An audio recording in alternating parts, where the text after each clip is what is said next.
Say, mine is mine.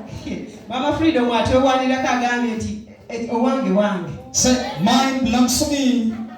Yesu omulungi yebaze. Amen. Kati mama nze nakola ntya? What shall I say? Kale n'ebyange byange.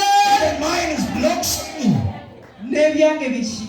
Mine are mine. N'ekyange kiki? Mine is mine. Mama Kevin tekiribeera kikyo. It cannot be yours. Fred tekiribeera kikyo. It can be yours. Kyange. It belongs to me. Yesu omulungi yebaze. Amen. Kyange. It's mine. Kikyo. It's yours.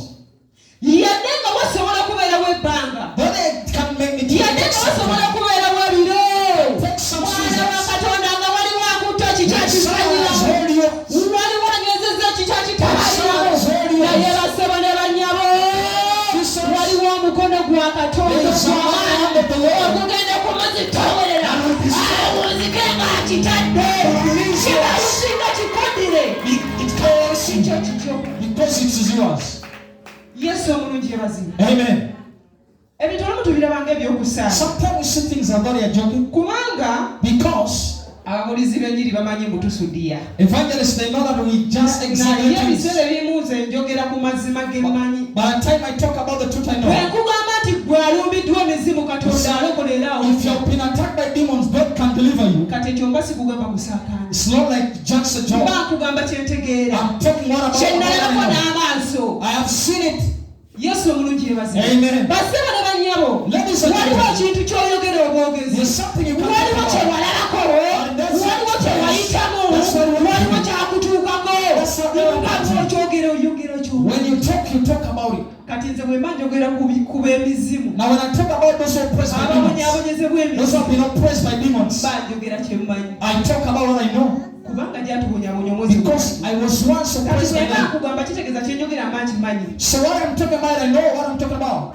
Yesu omulungi yebaze. Amen. Haleluya. Amen. Tugenda kulaba mu Bayibuli wano waliwo omusajja. There was a man in the Bible Ekyamazima waliwo eyali yeepangidde mu bibye. who was proud of his things. Yayagala n'okubizanyiramu. Someone wanted to play with them, Yayagala n'okubitabaliramu. wanted to overtake them, Nga yeerabidde ebibye n'ebitali bibye. not knowing that those things are not his. Yesu omulungi yebazibwe. Amen. Haleluya. Amen. Ekikyo kikyo. Yours is yours. Ekyange kyange. Mine is mine. Soma kuva 12:9. Exodus chapter 9,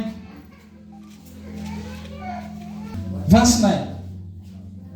Okuva 12:9. Temugiryangako mbisi newankubadde enfumbe. Genesis 12:9. 12:9. Genesis 12:9. Ibulamu n'atambula ng'akyakwata ekkubo ery'omukiiko obwa ddyo olw'ekkumi, ne wagwa enjala mu nsi. Ibulamu n'aserengeta mu Misiri okutuula omwo, kubanga enjala yali nnyingi mu nsi. Awo bwe yali ng'anaatera okuyingira mu Misiri, n'alyoka agamba Sarayi mukazi we nti, laba, manyi nga gw'oli mukazi mulungi okulaba. Kale Abamisiri bwe balikulaba tebaliva boogera nti oyo ye mukazi we, era balinzitanze, naye gwe balikuwonya mulamu. Oyogeranga nkwegayiridde nga gw'oli mwannyinaze, ndyoke ndabe ebirungi ku bubwo n'obulamu bwange buwone ku lulwo. Awo Ibulamu bwe yamala okuyingira mu Misiri, Abamisiri ne balaba omukazi nga mulungi nnyo. N'abakungu ba Falaawo ne bamulaba, ne bamutendereza eri Falaawo, ne batwala omukazi mu nnyumba ya Falaawo. N'akola bulungi Ibulamu ku bubwe, n'aba n'endiga n'ente n'endogoyi. Yesu omulungi yebazibwe. Amen. Haleluya. Amen.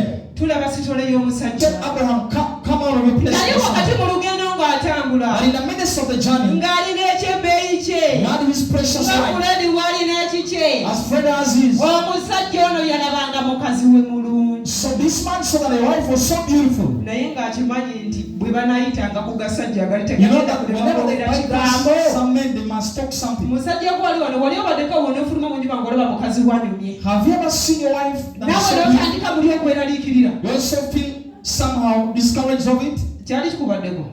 Have you ever abasajja abali wano nammwe Men who are here. babagambye buli bwe twambala tubeera tetunyumye Do you think when we dress we don't look beautiful? naye bayibuli egambye But the Bible says ento Ibulayimu Abraham, ng'alaba mukyala we mulungi he saw that the wife was so n'amanya beautiful. nti bagenda kunzita And he knew olw'omukyala they can kill me because of this beautiful woman.